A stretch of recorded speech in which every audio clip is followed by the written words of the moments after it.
اولئک حزب اللہ، میرے محمد یہ صحابی آپ کے ہیں، لیکن یہ جماعت اور فوج مجھے اللہ رب العزت کی ہے۔ فرمایا یہ میں نے انعام فرمایا، اپنا رسول بھیجا، اس نے تعلیم اور حکمت کے ذریعے یہ جماعت تیار کی۔ آگے فرمایا وآخرین منہم، میرے نبی کی تعلیمات کا تعلق صرف انہی تک نہیں، میں نے اپنے نبی کو صرف ان کے لیے نہیں بھیجا، بلکہ وآخرین منہم، دوسرے اور بھی ایسے لوگ ہیں، لما یلحقوا، جو ابھی تک ان کے ساتھ ملے نہیں، بعد میں آئیں گے، میں نے اپنا رسول ان کے لیے بھی بھیجا، اور ان کے لیے بھی میرے رسول کی یہ تعلیمات ہیں۔ جس طرح صحابہ نے ان تعلیمات کو حاصل کیا اور وہ پھر ایک مقام پا گئے، اسی طرح وہ بعد میں آنے والے جو ہوں گے، جب میرے نبی کی تعلیمات کو حاصل کریں گے تو وہ بھی دنیا کے اندر مقام پا جائیں گے۔ فرمایا وآخرین منہم، دوسرے وہ لوگ کہ جو ابھی تک ملے نہیں ہیں لیکن وہ بعد میں آئیں گے، میرا رسول ان کی طرف بھی مبعوث ہوا ہے۔ چنانچہ یہ آیت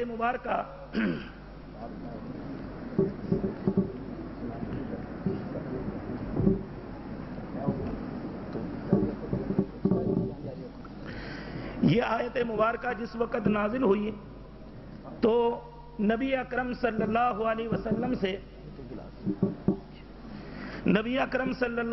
وسلم سے یہ پوچھا گیا کہ وآخرین منہم لما یلحقوا بہم، اس سے کون لوگ مراد ہیں؟ جس مجلس میں پوچھا گیا اس میں حضرت سلمان فارسی رضی اللہ تعالیٰ عنہ موجود تھے۔ جب آپ سے پوچھا گیا، علامہ سیوطی رحمت اللہ تعالیٰ علیہ وہ بھی نقل کرتے ہیں، حافظ ابن حجر مکی شافعی رحمہ اللہ تعالیٰ وہ بھی نقل کرتے ہیں، اور بھی بہت سارے مفسرین نے نقل کیا، نبی اکرم صلی اللہ علیہ وسلم نے حضرت سلمان رضی اللہ تعالیٰ عنہ کے کندھے پر ہاتھ رکھا اور پھر فرمایا کہ اس آیت کے مصداق ان اعظم الناس نصیبا، وہ بڑے نصیبے والے لوگ ہوں گے، وہ خوش قسمت لوگ ہوں گے جو اس نوجوان کی قوم سے ہوں گے۔ لو کان العلم بالثریا، اگر علم دین ثریا نامی ستارہ جو سب سے بلند ہے اس تک بھی پہنچ جائے تو وہ افراد جو بعد میں آنے والے ہوں گے حضرت سلمان کی قوم سے، تو وہ لوگ وہاں سے بھی اس علم دین کو حاصل کر کے لے آئیں گے اور خود بھی اس پر عمل پیرا ہوں گے اور امت کے لیے بھی عمل کی راہیں متعین کر دیں گے۔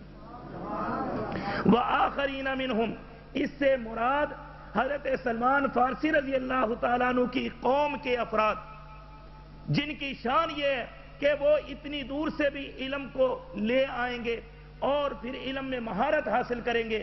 علامہ سیوطی شافعی ہے، حنفی نہیں، حافظ ابن حجر مکی رحمہ اللہ تعالی شافعی ہے، حنفی نہیں، یہ دونوں حضرات فرماتے ہیں اس آیت کا مصداق حضرت سلمان فارسی کی قوم میں جو شخص آیا، نبی پاک صلی اللہ علیہ وسلم نے جس کی نشاندہی کی، جس کی علامت یہ بتلائی کہ وہ ثریا نامی ستارے کی بلندی سے بھی علم کو حاصل کر کے لے آئے گا، وہ امام اعظم امام ابو حنیفہ رحمہ اللہ تعالی۔ تکبیر! حضرت امام اعظم ابو حنیفہ!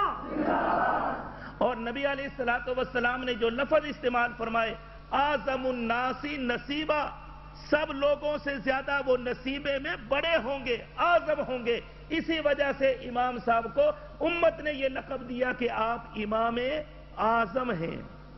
تو اس آیت کا مصداق آگے اللہ رب العزت فرماتے ہیں ذالک فضل اللہ یؤتیہ من یشاء، توجہ کرنا، یہ اللہ رب العزت کا فضل ہے، اللہ جس کو چاہتا ہے وہ عطا فرماتا ہے۔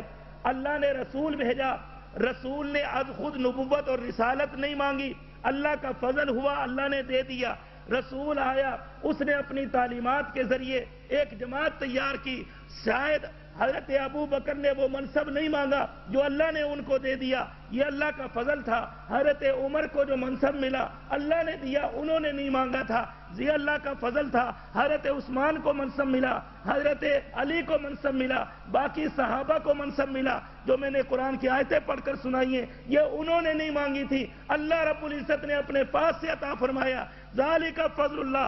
اسی طرح امام صاحب نے امام اعظم ہونے والی وصف اور یہ لقب از خود تو نہیں مانگی تھی، لیکن ذالک فضل اللہ، جس طرح نبی کو خاتم الانبیاء اللہ نے بنایا، صحابہ کو عظمت اللہ نے دی، امام صاحب کو بھی امام اعظم کس نے بنایا؟